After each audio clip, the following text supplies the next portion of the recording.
Right, what is going on, guys? So my most popular video was a Premiere Pro CS6 tutorial. Now I wasn't that big a fan of it because it kind of dragged on a lot and I didn't really get to the point. It wasn't a very successful video in that respect, but people loved it, they keep on commenting on it, and I want to do a new one with Adobe Premiere Pro CC. So this is the Creative Cloud version, the newest version, kind of subscription based one, and I'm going to give you a basic walkthrough and color grading session for this program. So to make a new project, we're going to click on New Project, funnily enough. Right, let's click on that, and we need to make a project name. So I reckon Fun Stuff will be good. So click OK, and it will go into the program. So it looks really blank right now, and that's because in CC, different from CS6, it kind of starts without a sequence, which means basically it's blank. So to create a sequence, I'm going to go to File, New and Sequence, and for my camera I used a Nikon D3100, so I'm going to use a digital SLR 1080p 24 frames per second preset. So this is for cameras like that Nikon camera I used, the Rebel T2i, T3i, T4i, T5i, they're very popular cameras in this kind of respect for filmmaking, and those kind of cameras, D800, D5100, D5200, all these cameras, that is the one that most people use. Now if you've got a different camera, say like a Red Epic cinema camera, it's about £50,000, yeah, you can use 5K footage, you'll be using that, but I doubt people using this tutorial will need that at the moment. But if you're using a point and shoot camera, we're going to be going to the DV NTSC widescreen 48 kHz. That will be what you'll be using. That's a safe option for small standard definition cameras. But here we're going to be using this one. If you want to get more advanced, just check your settings and check the frame rate. This is the frame size or the pixels. So that's full HD, and that all looks lovely. Just going to click OK, and you see now it's opened out and it has got more features. So we have the timeline here. This is where you're going to edit, cut, and kind of align your clips. You're going to sort them out on this timeline. That's what it's used for. This is the preview window. When we've got a video up, you'll be able to see it and preview the video, funnily enough, yeah. So this is the effects bar and so on, but we're going to kind of hurry up a bit. So if you click on the project bin, I suppose you call it, and right click and import, we're going to find our footage. So I'm sure you know how to use Windows Explorer. Yeah. Okay, so we're going to find the footage. This is mine, shot on that camera I told you about, the Nikon D3100 in Bruges. This is the famous boat trip which goes through the city on the canal. It's fantastic, and well, I wanted to edit the video for it. So what I just did there, without telling you, it's very naughty of me, using the plus and minus keys you can zoom in on the video. It doesn't change the clip duration, all it does is just zooms in. You can also use this tool here to do exactly the same thing. It's quite important just to be able to see it, it's not getting too small, you know. So this red line, this is going to be where you skip through your clips, like that. If it's really slow at this point, head over to here and make sure the resolution is at lowest. That helps your computer kind of process the video preview and not get bogged down. Now if it isn't playing at all smoothly, then that's about as good as it's going to get, so I'm sorry about that. Now then, I want to find the start and end point of my clip. So say if I want to start it here, just when the boat comes in, I'm going to either click from the start and drag that in, and that's cut it, or Control Z will go backwards, by the way, or I can hit C to get the eraser tool up and click where I want it to cut. It split it in half, you see, and we're just going to highlight the section we don't want and click delete on our keyboards. Now it's very important that you see there's a blank space here. You don't want that. You want to drag the clip back to the start again, and same if you want to edit the end of it.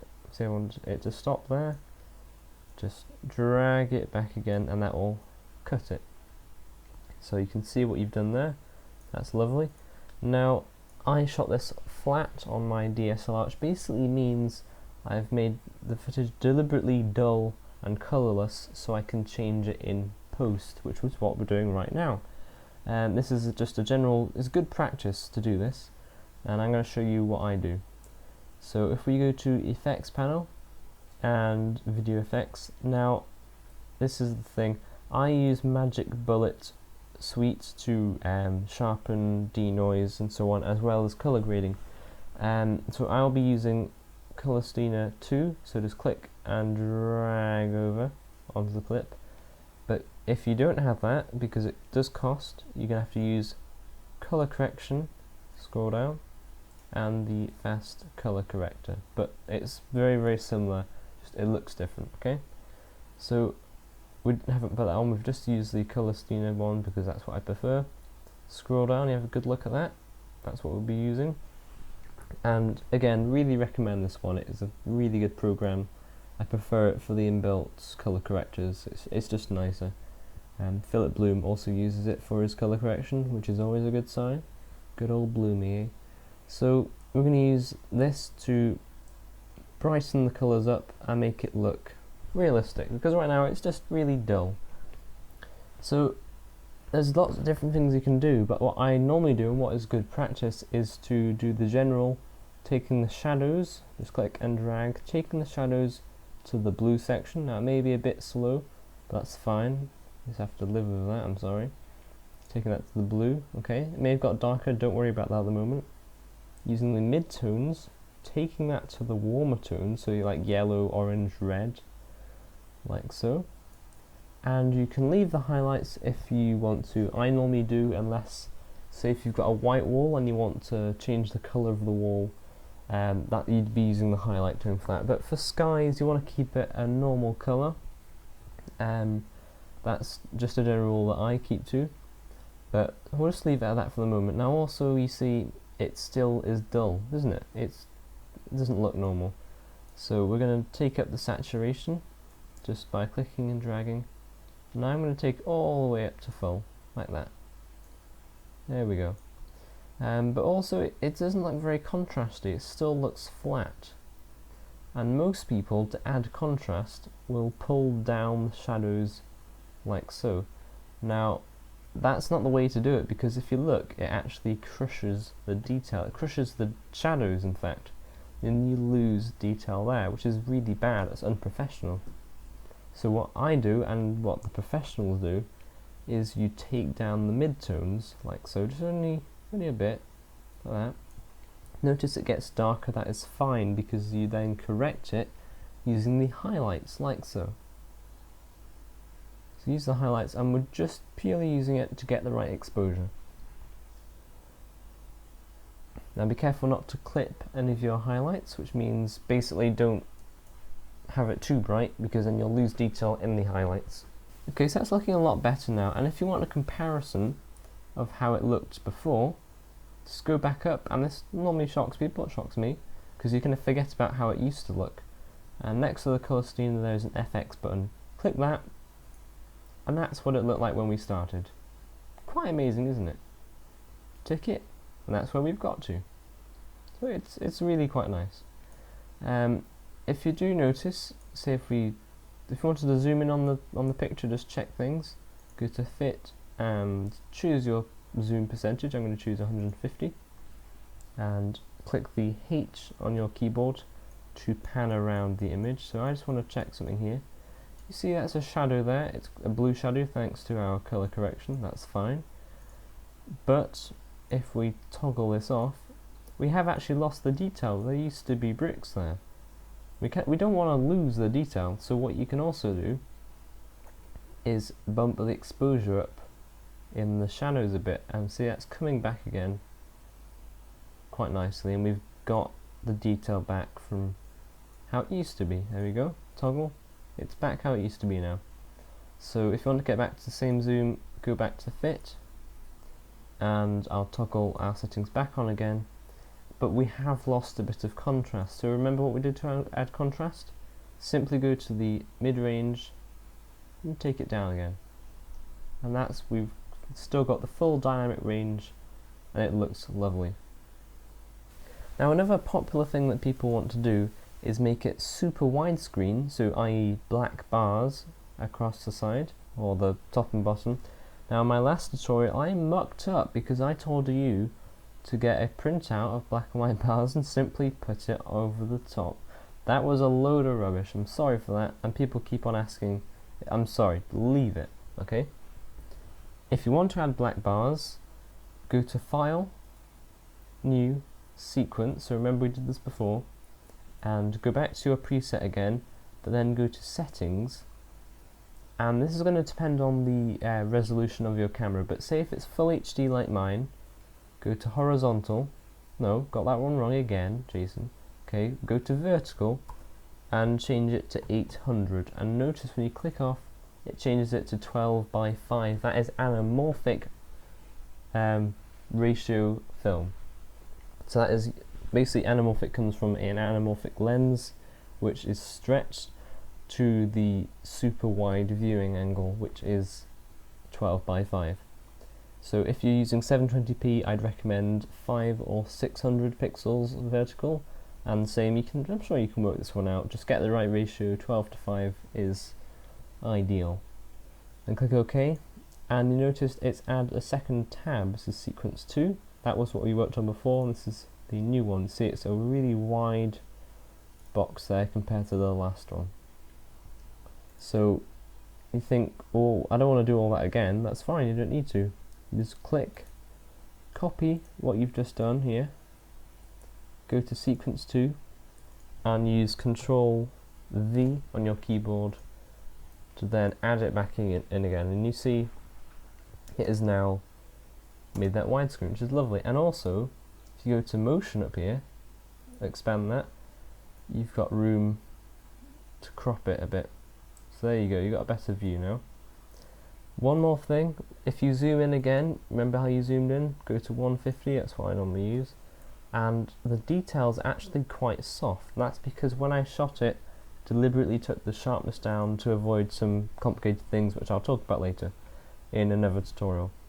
But if you want to make the video sharper, simply type in to the effects bar sharp, and it'll come up with sharpen, and click and drag that on, and if you go down to the very bottom of the effects bin, you can see it there, and you can add a number. Now for this DSLR camera I normally use 10 to 30.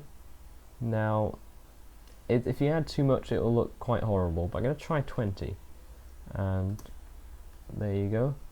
And you can see a very small adjustment. Remember, this is a small preview, so it's not going to make much difference, but it has just clarified it, you know, it has just generally crispened it a bit more.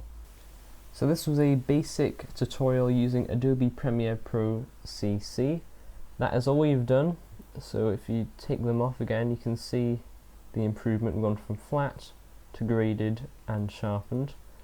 To export this, which basically means to view it back as a video file, where you're going to go to Export, or make sure the clip is selected first. Go to File, Export, Media. Now I'm going to take you through this as well because it is part of the tutorial. This is where we render out as a viewable video clip. So format, simply go down and choose H.264. It is the standard nowadays and it is such a good system. And for some reason my editor has packed up. Why? There we go. Right, so it's come back now. Yeah, it can pack up sometimes. So use H.264. Like I was saying, it's the standard, and it's used for everything nowadays, and it's a very good encoder. Now you can see it automatically uses match source high bit rates. Just select that, and I'll take you through what it's done. It's basically automatically looked all the settings and matched it. So it's matched the pixels, which is our widescreen, it's matched the frame rate, and it's matched the aspect ratio of the pixels, everything else as well. Now that's fine, you can leave that because it's done it correctly, but at this point, bitrate. Now this is how much compression is done to the video. So if you want a really high quality look, then you can say you can give it 20 megabits per second, and that will be really high quality compression. But it's a big file size for this clip, 15 megabyte for a 6-second clip. If you want to upload to YouTube, have still good quality but a small file size, then 5 megabits per second is my personal limit for full HD video. That is as low as I would go for full HD video, and it still looks good. Like I said, like, please, comment, subscribe, follow me on Facebook. I've got a page for that, I update regularly for that, and Twitter. I also tweet out things for the channel, and I will see you soon.